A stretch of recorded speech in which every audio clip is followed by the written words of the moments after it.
How can we practice the presence and empowerment of the Holy Spirit? பரிசுத்த ஆவியானவருடைய பிரசன்னத்தையும் வல்லமையையும் நாம் எப்படி அன்றாட வாழ்க்கையிலே அபியாசம் பண்ணலாம்? The Holy Spirit is God. He is here with us in this church age. பரிசுத்த ஆவியானவர் தேவன். அவர் இந்த சபையின் நாட்களாகிய இந்த காலங்களிலே நம்மோடு இருக்கிறார். Many religious Jewish leaders ignored Jesus Christ or even denied that he is Son of God when he walked on the earth. In the same way, in the church age, many church leaders and followers do not ignore the Holy Spirit. பல சபை தலைவர்களும் யூத ஜனங்களும் கூட ஆண்டவராகிய இயேசு கிறிஸ்து உலகத்தில் மாம்சத்தில் நடந்த நாட்களிலே அவரை புறக்கணித்தார்கள், அவரை எதிர்க்க கூட செய்தார்கள். அதே போல இந்த சபையின் காலத்தில், சபையின் நாட்களிலே ஆவியானவர் நம் மத்தியில் இருக்கும்போது அவரை பல சபை தலைவர்களும் சபையில் இருக்கிற பல அங்கத்தினர்களும் கூட புறக்கணிக்கவும் எதிர்க்கவும் செய்கிறார்கள்.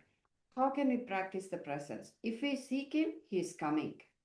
ஆவியானவருடைய பிரசன்னத்தை எப்படி நாம் தேடுவது? நாம் அவரை தேடினால் நாம் நிச்சயமாய் அவரை கண்டடைவோம்.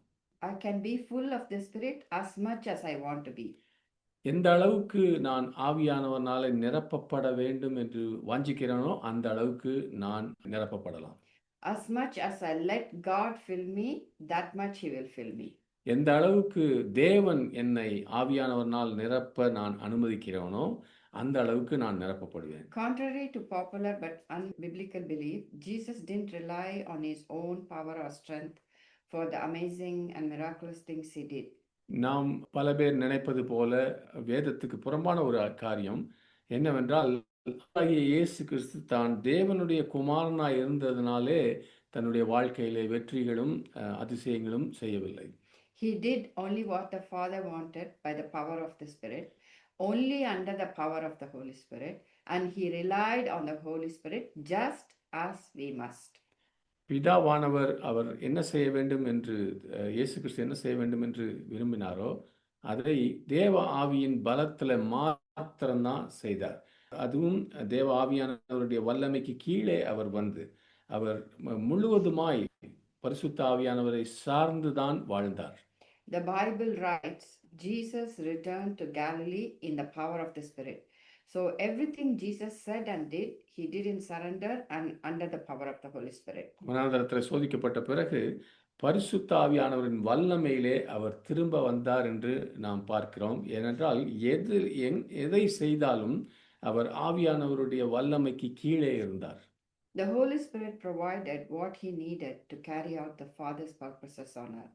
பிதாவின் சித்தத்தை இயேசு கிறிஸ்து செய்யும்படியான எல்லா காரியங்களையும் பரிசுத்த ஆவியானவர் அவருக்கு தந்தார்.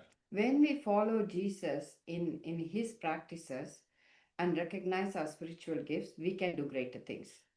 இயேசு கிறிஸ்து எப்படி வாழ்க்கையை வாழ்ந்தார், எப்படி பிராக்டிக்கலாக இருந்தார் என்பதை நாம் பின்பற்றும் போது அவரை போலவே நாமும் ஆவியின் கனியில் நிறைந்திருக்கிறோம். We have the same practices that he followed. Spiritual practices for the believer are a guaranteed source of transformation. நமக்கும் இயேசு கிறிஸ்து செய்த அதே அபியாசங்கள் தான் நமக்கு இருக்கிறது.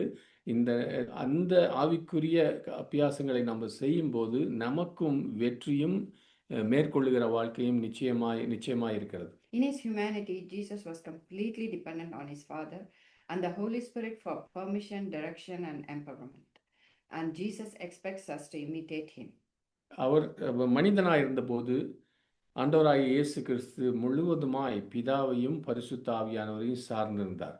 எதுக்கெல்லாம்னா அவர்களுடைய சித்தம், பிதாவினுடைய சித்தத்தின்படி, அவர் அனுமதித்தன்படி, அவர் வழிகாட்டியபடி, அவர் காட்டுகிற திசையிலே, அவர் கொடுக்கிற வல்லமையிலே நடக்கும்படியாக பிதாவுக்கும் பரிசுத்த ஆவியானவருக்கும் கீழே ஆண்டவர் இருந்தார். He used spiritual practices to remain connected to the Father, and he was a ready vessel through which the Holy Spirit could pour out his power and love.